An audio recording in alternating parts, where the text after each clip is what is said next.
Welcome to AP Lab for the summer session. 2020 is the year. You're here with Mr. Fogel and Mr. Castaneda. He's doing our filming a little bit today. You might hear his voice in the background, and he'll be pointing us out to different structures. We have all of our models down here in lab, so we're going to bring them right to you at home. We have pull-down charts. We really recommend you jump on an APR, though, as much as possible when that's accessible to you. Lots of beautiful pictures to look at and help you brush up on this information that we're bringing to you now. We're going to be referring to, like I said, these models, so they're going to help you to visualize what actually these different structures are. We have a great wealth of knowledge down here, so we're going to bring it to you, like I said, at home.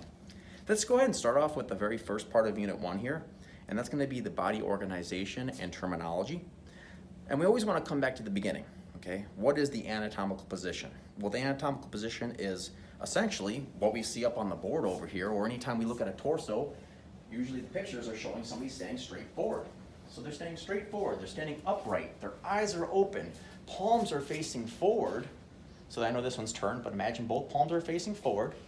And then we're seeing the feet pointing forward as well. So anytime we see somebody lying down on the ground and a doctor's taking care of them, we see this position. The body is upright, facing forward, feet flat on the ground, palms facing forward.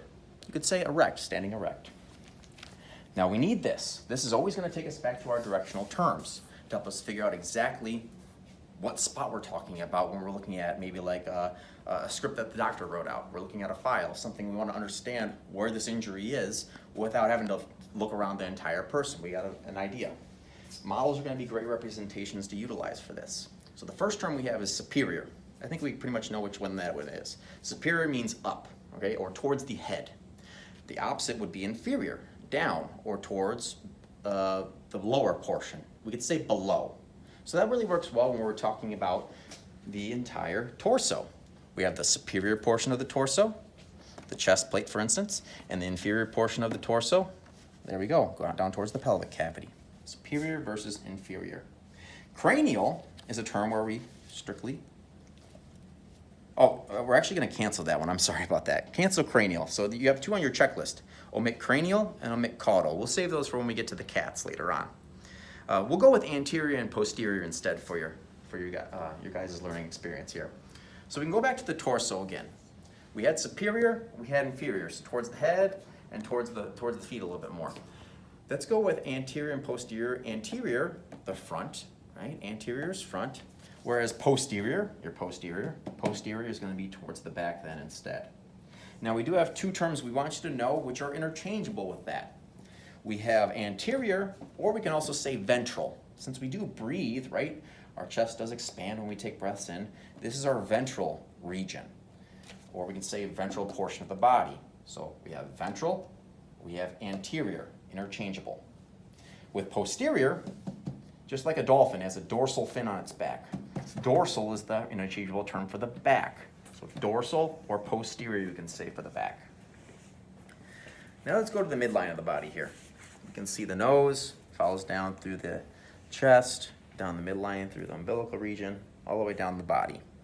This is where we're going to want to go and sit and learn about terms that are more medial versus lateral. Medial is, so to speak, right closer towards the midline. Anything towards the midline is going to be considered medial in the body. Now, if we want to say lateral, we simply say towards the side. Lateral is towards the side. So anytime you move laterally, right, you're guarding somebody in basketball, you move side to side, move to the side for lateral. For proximal and distal. Proximal and distal, we're going to stick with those for the appendages. So it's not going to be very good for us to show you here, but we can go to an arm model here. An arm model is a great representation because it's, again, an appendage. We're looking at arms and legs from the shoulder to the fingertips. At the shoulder here, this is going to be the most proximal aspect of the arm. Proximal because it's towards the beginning. Versus distal, distal would be the fingertips in this case. This is the furthest from the center, or you can also say furthest from the trunk for an extremity. Now superficial and deep, I think we got these pretty well. Superficial would be the skin, we would say, that would normally be covering a model like this. Versus deep, we remove the chest plate and we can look deep into the body at different cavities and different portions. So deep versus superficial. Superficial is the skin.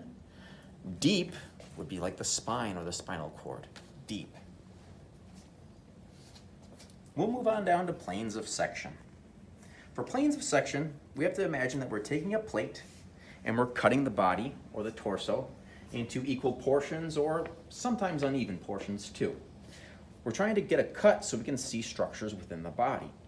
So for sagittal, the best way to look at sagittal is we go, let's cut the body into two halves. It doesn't have to be just down the midline. It can be through the chest, all the way down and through the thigh. Or in this case, like with the skull here, we could see it right down the midline, a sagittal cut, cutting the body or dividing the body into left and right halves. They don't have to be equal again. Now for mid-sagittal, they do have to be equal. Mid-sagittal would be directly down the midline, which is what we have in this case with our sectional plane. A mid-sagittal divides the body into equal left and right halves. For frontal, or we can say this is the coronal plane. Let's do this one. Here. Oh, sorry, let's backtrack 1 second. So we can take the brain here. This is great. What's down the midline here? It is a mid-sagittal cut or mid-sagittal plane. Let's go ahead and pull that apart. Now we can look at those more internal structures. Excellent. Mid-sagittal. Okay, frontal or coronal. If we want to divide the body into anterior and posterior portions, we're going to be taking a plane and imagine that it's coming through the body straight through here. So this chest plate does a great way of doing that for us. If we were to slice the body through, we have a posterior and anterior portion. We remove the chest plate.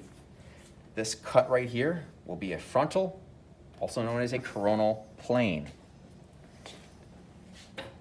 Now we can go ahead and look at all the internal organs very easily.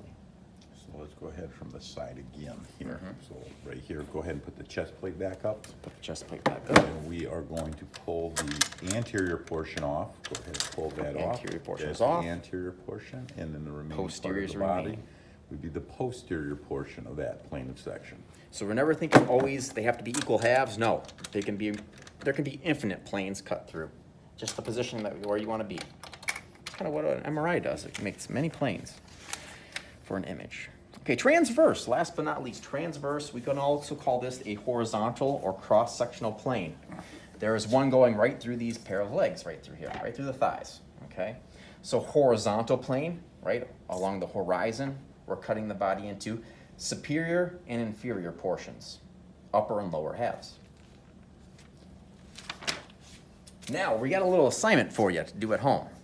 I want you to go into your lab manual, so not these little booklets or little booklets which are checklists. I want you to look at your lab manual and go to figure 1.11. Figure 1.11 is going to show you a lot of information pertaining to page, I believe it is 4, or let's say section 4, regional terms of your notes. It starts with cephalic, works all the way down to the digital. I want you to go ahead and fill those in at home. If you have any questions at all, email us right away and we're happy to help you work through those things. We're going to skip the abdominal pelvic regions. We're going to go straight into body cavities.